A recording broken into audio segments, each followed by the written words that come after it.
आज मैं आपको महादेव के एक और नाम खंड परशु के बारे में कहानी बताता हूँ कि कैसे उनके ही सबसे बड़े भक्त ने उन पर उन्हीं के शस्त्र से प्रहार कर दिया था। जी हाँ, एक समय की बात है, परशुराम जी ने विश्व विजेता बनने और फिर बड़े अश्वमेध का यज्ञ करने का एक आयोजन निश्चय किया। उन्होंने सफलतापूर्वक विश्व विजेता यज्ञ संपन्न कराया और अब सबसे बड़े यज्ञ अश्वमेध की तैयारी में जुट गए। इस यज्ञ में समस्त ऋषि मुनियों और छोटे छोटे राजाओं ने भाग लिया, जबकि यज्ञ के मुख्य अतिथि ऋषि कश्यप थे। यज्ञ के संपन्न होने के बाद परशुराम जी ने ऋषि कश्यप से दक्षिणा मांगने का निश्चय किया। ऋषि कश्यप ने परशुराम से कहा कि वे युद्ध से दूर रहे, क्योंकि उन्हें डर था कि क्षत्रिय एक बार फिर से सक्रिय हो सकते हैं। कश्यप ने उनसे कहा कि उन्हें पूरी पृथ्वी चाहिए। परशुराम जी ने बिना किसी हिचक के 7 द्वीप वाली धरती ऋषि कश्यप को दान कर दी। इसके बाद कश्यप ऋषि ने यज्ञ में भाग लेने वाले अन्य ब्राह्मणों को दीक्षा देने का समाधान निकाला। उन्होंने यज्ञ के लिए सोने से बने वैदिक के कई हिस्सों में बांटकर ब्राह्मणों को दान कर दिया। ऋषि कश्यप ने परशुराम को आशीर्वाद देने के साथ साथ भगवान विष्णु का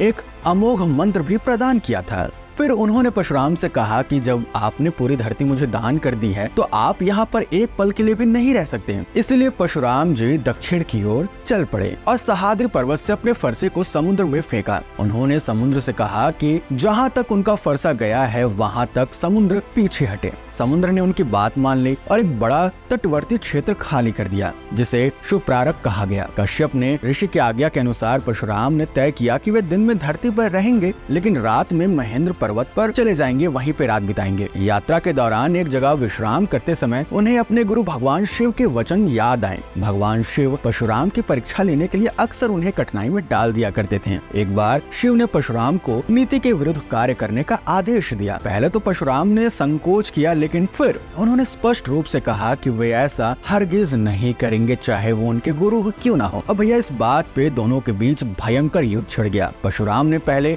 बाणों से शिव पर प्रहार किया, जो शिव ने अपने त्रिशूल से काट दिए। अंत में अति क्रोधित परशुराम ने अपने फरसे का प्रयोग किया। परशुराम ने महादेव शिव के ऊपर उन्हीं के फरसे से प्रहार कर दिया। क्योंकि शिव को अपने अस्त्र का मान रखना था, उन्होंने इस अस्त्र के प्रहार को अपने ऊपर ले लिया। भगवान शिव के मस्तक पर एक बहुत गहरी चोट आई। भगवान शिव के एक नाम खंड परशु का यही रहस्य है। भगवान शिव ने परशुराम के फरसे का प्रहार का बुरा नहीं माना, बल्कि परशुराम को अपने गले से लगा लिया और कहा कि अन्याय करने वाला चाहे कितना भी बड़ा क्यों ना हो, धर्मशील व्यक्ति को अन्याय के विरुद्ध खड़ा होना चाहिए। यह उसका कर्तव्य है। संसार में अधर्म मिटाने से मिटेगा, सहने से नहीं।